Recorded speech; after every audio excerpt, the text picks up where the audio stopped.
Hey everybody, we are back. So we are still continuing on with learning about ionic compounds. You guys have done your couple activities. You did Unit 6, Worksheet 3, and you did your building of ionic compounds in very specific multiple ratios to figure out their formulas. So you've been doing a lot of formula solving, formula figuring. So we're going to head and do some of this together. I'm going to leave some of it for you to do on your own and some of us doing it together. So MgCl2 is our compound. And so the metal atom is magnesium, and the nonmetal is chlorine. The charge of the metal ion. So magnesium, I can look and I notice that it's in group 2 on the periodic table. Its most likely oxidation state is +2. So this is an Mg +2. And chlorine, it requires 2 of them to satisfy 1 magnesium. So that is telling us its charge is a -1. And I can also look at the most likely oxidation states up in the top right-hand corner in the periodic table. So if I look here on chlorine, the very first possible charge there in its box on the top right is a -1. And magnesium, its only possible oxidation state up there in the top right corner is a +2. All right, particle diagram. So let's say our Mg is a filled-in circle and our Cl's are open circles. We're going to have 1 magnesium and we're going to have 2 chlorines. And underneath it, I just want to balance out the charges and show how this all works. +2 is my red filled in, -1 and -1 are my chlorines, and that all balances out to 0 because together the compound is neutral. So there's no overall charge in this compound. All right, and then lastly, the name of it. So the metal's name always comes first. So magnesium, and then chlorine is the second one. So chlor, but I end it in ide. Names of organic compounds, and actually a lot of compounds, end in IDE. All right, let's do one more together. Ba and O. So Ba is barium, O is oxygen. So I could come right over here, barium, and this time it's oxide, because oxygenide isn't a word, but oxide is. Okay, and I could look up Ba or look up O, and I notice that they are both 2s. This is a +2, and this is a -2. So together they balance out. I could say this is my filled in and this is my open. So I would have 1 of these and 1 of these, and a +2 and a -2 comes out to 0, a neutral atom. So I want you to go ahead and do those. I'll come down here and actually do a couple of the ones with names on it. So you'll notice that copper, Cu, has a couple choices. It could be a +1 or a +2. This Roman numeral tells you which one of these oxidation states copper is taking on in this compound. So it tells us use the +2. So Cu with a +2. And so I have copper and I have sulfur. All right, but again, the naming is very specific. Copper 2 tells me which one of these charges. So there was a +1 listed and there was a +2 listed. I need to use the +2 because the Roman numeral 2 is telling me it's copper with a +2 charge. Sulfide, because sulfur, you change the ending to ide when you do it. So I grab sulfur, and sulfur has a -2.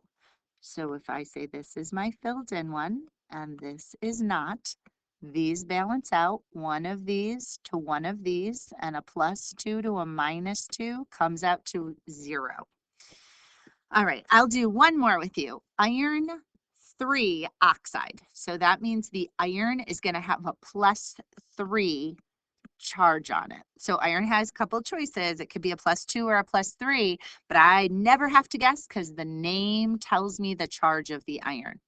Now I look up oxygen and it's a -2. So this was iron and this was oxygen.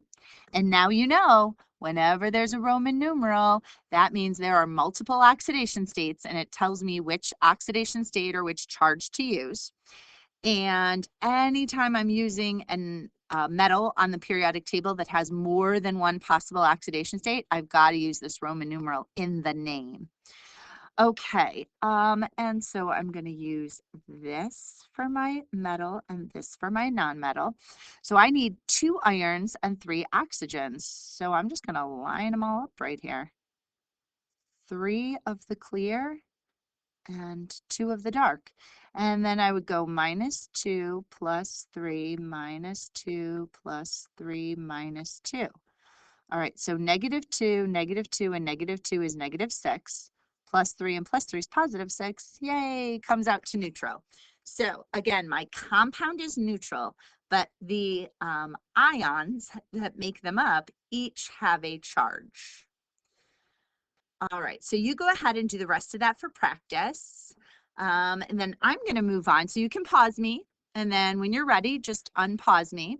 So this next one, crisscross. So, you know, the cha-cha slide, I like to put this to the same tune as it. So charge on the left, charge on the right, crisscross. And I know you can see me like dancing as I do this. So like swing your left arm up, like charge on the left, charge on the right, crisscross. And so what you do is anytime you want to figure out what the formula is, you can do it quite simply by going and looking up the charge. So let's say I want to have calcium and chlorine. So here's the left. I look up the charge and it's a +2. Charge on the right. So chlorine is my atom on the right, my nonmetal. Its charge is a -1. Crisscross means to figure out the mole to mole ratio, you would need 1 calcium for every 2 chlorines. I'm not bringing down the plus and minus because I don't want to carry out charges. I just want to figure out the mole to mole ratio. So my formula would be CaCl2. And let's think about what that means. Calcium is going to become a +2. That means it is going to lose 2 electrons. Chlorine can only gain 1 electron. So I would need 2 chlorines to satisfy 1 calcium. So my formula would be CaCl, 2 of them. So an easy way to get to that formula is to do my little crisscross dance. All right, so I'm going to do 2 of these together with you. So Na, I look it up. It is a +1 ion. Oxygen -2. I crisscross and I get Na2O. All right, now I do it with zinc. Zinc is a +2. Br is a -1. I crisscross. I get Zn Br2. It's as easy as that. All right, so go through and write your formulas. Practice, practice, practice. You can pause me, and when you're ready, turn it back on. All right, so naming ionic compounds. We've done a little bit of this, but I just want to make sure you got it. So ionic compound names always start with the metal. And the second name is always the non-metal. And I always end it in IDE. And when a Roman numeral is used, what does it tell you? It tells you the charge of the metal ion. All right, why is the Roman numeral needed by some metals and not others? It is needed only by the metals that have multiple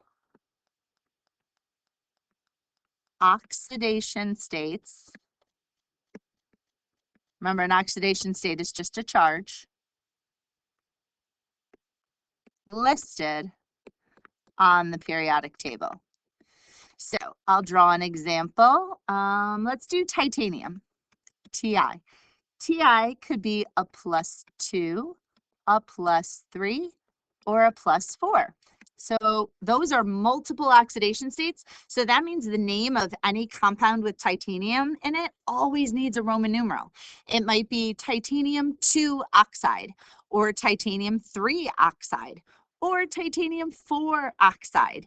And that's going to tell me which charge to put on the Ti. All right, let's do a couple practices.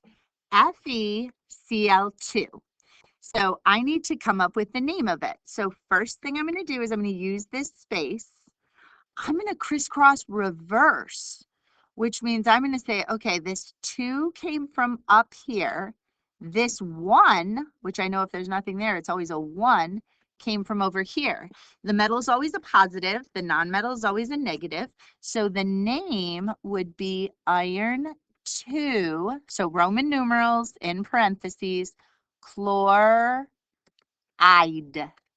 All right, let's do another one. Mn is manganese. All right, Mn2O3. So I want to crisscross back. And so, you know, in the cha-cha slide, how later on it goes, reverse, reverse. That's literally what I'm doing right now. I'm reversing them back to where they came from. O was a -2. Yeah, I remember that. I remember that O was a -2. And Mn is a +3. So that means its name is manganese 3 oxide. All right, so go ahead and do those for practice. Oh, let me do a couple where they give you the name. When they give you the name, it's actually easier. Cobalt 3. So that's CO with a +3. So again, I'm always using the space that I have here on my chart to write it out first before I put my final answer over here. And then oxygen is a -2. Crisscross. So I would get CO2O3. Great example of how you got to make sure you're using uppercase and lowercase properly. Every element symbol, the first letter of it has to be a capital letter, and if there is a second letter, it has to be lowercase. Otherwise, this would look like carbon monoxide with another oxygen. So got to make sure that you're doing it like that so you notice it's cobalt. All right, vanadium 2 chloride. So vanadium is V, 2 tells me it's a +2 charge, chlorine is Cl, and that's a -1. Cross, cross, I get VCl2, vanadium 2 chloride. So it makes it a lot easier looking at that mole-to-mole ratio and coming up with the formula when you crisscross the charges. So go ahead. I'm going to stop right there, and then I will continue on in the next video after you've practiced and checked your answers.